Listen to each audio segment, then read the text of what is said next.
Lei nº 8.112, de 11 de dezembro de 1990, capítulo 4, das licenças, seção 1ª, disposições gerais. Artigo 81º. Conceder-se ao servidor licença, inciso 1º, por motivo de doença em pessoa da família, inciso 2º, por motivo de afastamento do cônjuge ou companheiro, inciso 3º, para o serviço militar, inciso 4º, para atividade política, inciso 5º, para capacitação, inciso 6º, para tratar de interesses particulares, inciso 7º, para desempenho de mandato classista. Parágrafo 1º.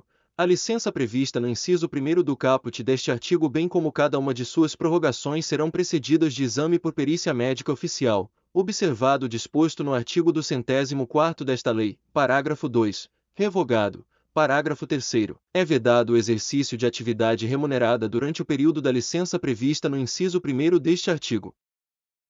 Artigo 82º.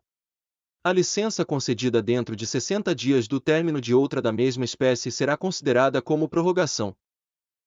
Seção 2ª. Da licença por motivo de doença em pessoa da família. Artigo 83º. Poderá ser concedida licença ao servidor por motivo de doença do cônjuge ou companheiro, dos pais, dos filhos, do padrasto ou madrasta enteado, ou dependente que viva às suas expensas e conste do seu assentamento funcional, mediante comprovação por perícia médica oficial. Parágrafo 1º. A licença somente será deferida se a assistência direta do servidor for indispensável e não puder ser prestada simultaneamente com o exercício do cargo ou mediante compensação de horário, na forma do disposto no inciso 2º do artigo 44º. Parágrafo 2º. A licença de que trata o caput, incluídas as prorrogações, poderá ser concedida a cada período de 12 meses nas seguintes condições: inciso 1º, por até 60 dias, consecutivos ou não, mantida a remuneração do servidor, e inciso 2º, por até 90 dias, consecutivos ou não, sem remuneração. Parágrafo 3º. O início do interstício de 12 meses será contado a partir da data do deferimento da primeira licença concedida. Parágrafo 4º. A soma das licenças remuneradas e das licenças não remuneradas, incluídas as respectivas prorrogações, concedidas em um mesmo período de 12 meses, observado o disposto no parágrafo 3º, não poderá ultrapassar os limites estabelecidos nos incisos 1º e 2º do parágrafo 2º. Seção 3ª. Da licença por motivo de afastamento do cônjuge. Artigo 84º. Poderá ser concedida licença ao servidor para acompanhar cônjuge ou companheiro que foi deslocado para outro ponto do território nacional, para o exterior ou para o exercício de mandato eletivo dos poderes executivo e legislativo. Parágrafo 1º. A licença será por prazo indeterminado e sem remuneração. Parágrafo 2º. No deslocamento de servidor cujo cônjuge ou companheiro também seja servidor público, civil ou militar, de qualquer dos poderes da União, dos Estados, do Distrito Federal e dos municípios, poderá haver exercício provisório em órgão ou entidade da administração federal direta, autárquica ou fundacional, desde que para o exercício de atividade compatível com o seu cargo. Seção 4ª. Da licença para o serviço militar. Artigo 85º. Ao servidor convocado para o serviço militar será concedida licença, na forma e condições previstas na legislação específica. Parágrafo único. Concluído o serviço militar, o servidor terá até 30 dias sem remuneração para reassumir o exercício do cargo. Seção V. Da licença para atividade política. Artigo 86º. O servidor terá direito à licença, sem remuneração, durante o período que mediar entre a sua escolha em convenção partidária, como candidato a cargo eletivo, e a véspera do registro de sua candidatura perante a Justiça Eleitoral. Parágrafo 1º. O servidor candidato a cargo eletivo na localidade onde desempenha suas funções e que exerça cargo de direção, chefia, assessoramento, arrecadação ou fiscalização, dele será afastado, a partir do dia imediato ao do registro de sua candidatura perante a Justiça Eleitoral, até o 10º dia seguinte ao do pleito. Parágrafo 2º. A partir do registro da candidatura, e até o 10º dia seguinte ao da eleição, o servidor fará jus à licença, assegurados os vencimentos do cargo efetivo, somente pelo período de 3 meses. Seção 6ª. da licença para capacitação. Artigo 87º.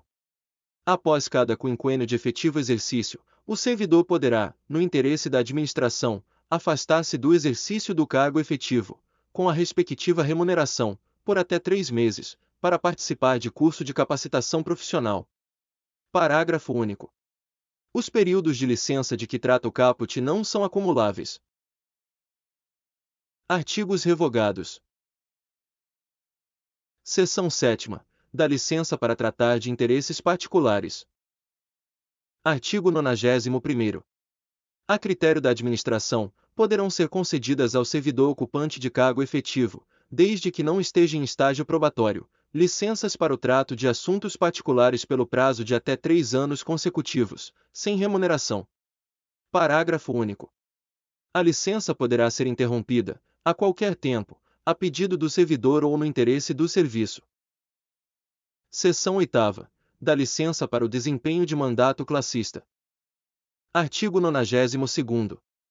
É assegurado ao servidor o direito à licença sem remuneração para o desempenho de mandato em confederação, federação, associação de classe de âmbito nacional, sindicato representativo da categoria ou entidade fiscalizadora da profissão. Ou ainda, para participar de gerência ou administração em sociedade cooperativa constituída por servidores públicos para prestar serviços a seus membros, observado o disposto na alínea C do inciso 8º do artigo 102º desta lei, conforme disposto em regulamento e observados os seguintes limites. Inciso 1º. Para entidades com até 5.000 associados, 2 servidores. Inciso 2º. Para entidades com 5.001 a 30.000 associados, 4 servidores. Inciso 3º. Para entidades com mais de 30.000 associados, 8 servidores. Parágrafo 1º. Somente poderão ser licenciados os servidores eleitos para cargos de direção ou de representação nas referidas entidades, desde que cadastradas no órgão competente. Parágrafo 2º. A licença terá duração igual à do mandato, podendo ser renovada, no caso de reeleição. Capítulo 5º. Dos afastamentos. Seção 1ª. Do afastamento para ser. Artigo 93º. O servidor poderá ser cedido para ter exercício em outro órgão ou entidade dos poderes da União, dos Estados, ou do Distrito Federal e dos municípios, nas seguintes hipóteses. Inciso 1º. Para exercício de cargo em comissão ou função de confiança. Inciso 2º. Em casos previstos em leis específicas. Parágrafo 1º. Na hipótese do inciso 1º, sendo a cessão para órgãos ou entidades dos Estados, do Distrito Federal ou dos municípios, o ônus da remuneração será do órgão ou entidade cessionária, mantido o ônus para o cedente nos demais casos. Parágrafo 2º. Na hipótese de o servidor cedido à empresa pública ou sociedade de economia mista, nos termos das respectivas normas, optar pela remuneração do cargo efetivo ou pela remuneração do cargo efetivo acrescida de percentual da retribuição do cargo em comissão, a entidade cessionária efetuará o reembolso das despesas realizadas pelo órgão ou entidade de origem. Parágrafo 3º. A cessão far-se-á mediante portaria publicada no Diário Oficial da União. Parágrafo 4º. Mediante autorização expressa do Presidente da República, o servidor do Poder Executivo poderá ter exercício em outro órgão da administração federal direta que não tenha quadro próprio de pessoal, para fim determinado e a prazo certo. Parágrafo 6º.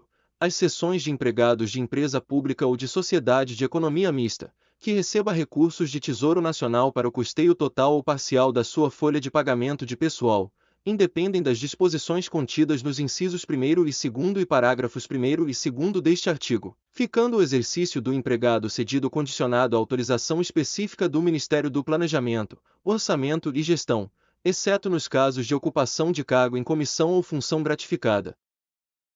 Parágrafo 7º. O Ministério do Planejamento, Orçamento e Gestão, com a finalidade de promover a composição da força de trabalho dos órgãos e entidades da Administração Pública Federal, poderá determinar a lotação ou o exercício de empregado ou servidor, independentemente da observância do constante no inciso 1º e nos parágrafos 1º e 2º deste artigo. Seção 2ª. Do afastamento para exercício de mandato eletivo. Artigo 94º. Ao servidor investido em mandato eletivo aplicam-se as seguintes disposições. Inciso 1º. Tratando-se de mandato federal, estadual ou distrital, ficará afastado do cargo. Inciso 2º. Investido no mandato de prefeito, será afastado do cargo, sendo-lhe facultado optar pela sua remuneração.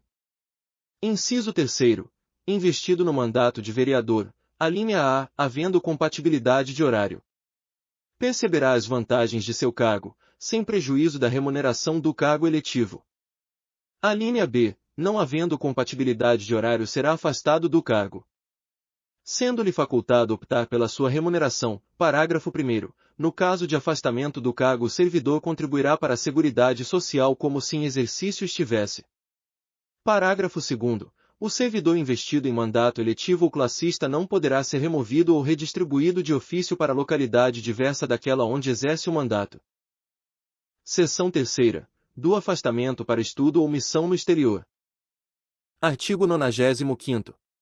O servidor não poderá ausentar-se do país para estudo ou missão oficial, sem autorização do Presidente da República, Presidente dos órgãos do Poder Legislativo e Presidente do Supremo Tribunal Federal.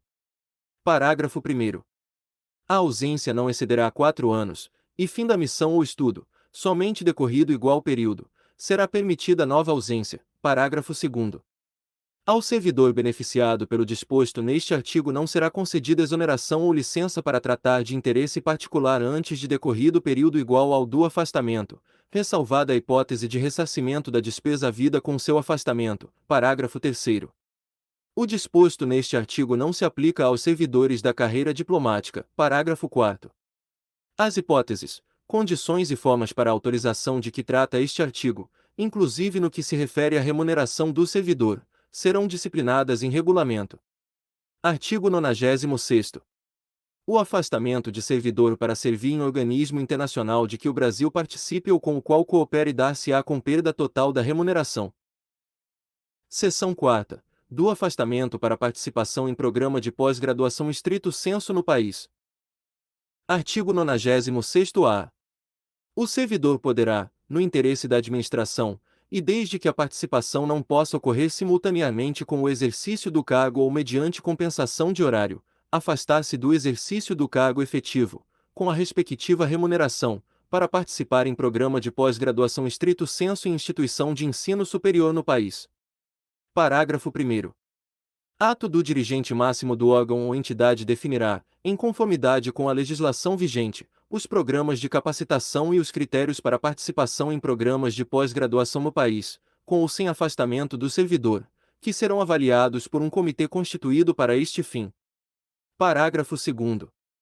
Os afastamentos para a realização de programas de mestrado e doutorado somente serão concedidos aos servidores titulares de cargos efetivos no respectivo órgão ou entidade há pelo menos 3 anos para mestrado e 4 anos para doutorado, incluído o período de estágio probatório, que não tenham se afastado por licença para tratar de assuntos particulares para gozo de licença capacitação ou com fundamento neste artigo nos 2 anos anteriores à data da solicitação de afastamento.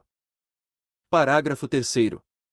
Os afastamentos para a realização de programas de pós-doutorado somente serão concedidos aos servidores titulares de cargos efetivo no respectivo órgão ou entidade há pelo menos 4 anos, incluído o período de estágio probatório, e que não tenham se afastado por licença para tratar de assuntos particulares ou com fundamento neste artigo, nos 4 anos anteriores à data da solicitação de afastamento. Parágrafo 4º. Os servidores beneficiados pelos afastamentos previstos nos parágrafos 1º, 2º e 3º deste artigo terão que permanecer no exercício de suas funções após o seu retorno por um período igual ao do afastamento concedido. Parágrafo 5º.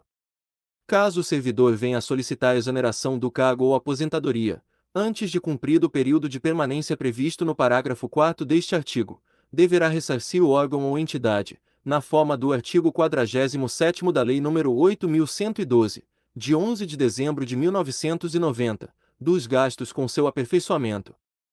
Parágrafo 6º. Caso o servidor não obtenha o título ou grau que justificou seu afastamento no período previsto, aplica-se o disposto no parágrafo 5º deste artigo, salvo na hipótese comprovada de força maior ou de caso fortuito, a critério do dirigente máximo do órgão ou entidade. Parágrafo 7º. Aplica-se a participação em programa de pós-graduação no exterior, autorizado nos termos do artigo 95º desta lei, o disposto nos parágrafos 1º a 6º deste artigo. Capítulo 6. Das concessões. Artigo 97º.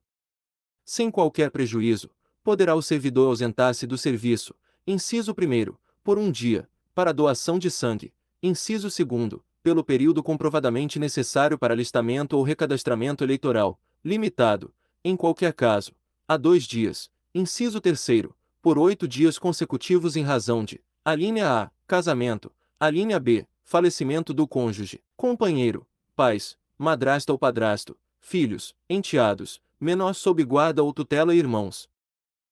Artigo 98º. Será concedido horário especial ao servidor estudante, quando comprovada a incompatibilidade entre o horário escolar e o da repartição, sem prejuízo do exercício do cargo. Parágrafo 1º.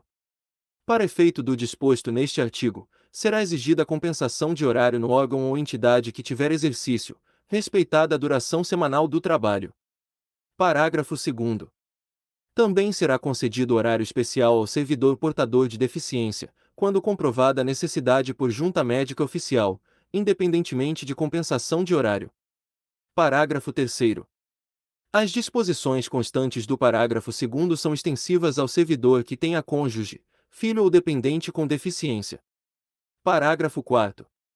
Será igualmente concedido horário especial, vinculado à compensação de horário a ser efetivada no prazo de até 1 ano, ao servidor que desempenhe a atividade prevista nos incisos 1º e 2º do caput do artigo 76º-A desta lei. Artigo 99º. Ao servidor estudante que mudar de sede no interesse da administração é assegurada, na localidade da nova residência ou na mais próxima, matrícula em instituição de ensino congênere, em qualquer época, independentemente de vaga. Parágrafo único. O disposto neste artigo estende-se ao cônjuge ou companheiro, aos filhos, ou enteados do servidor que vivam na sua companhia, bem como aos menores sob sua guarda, com autorização judicial,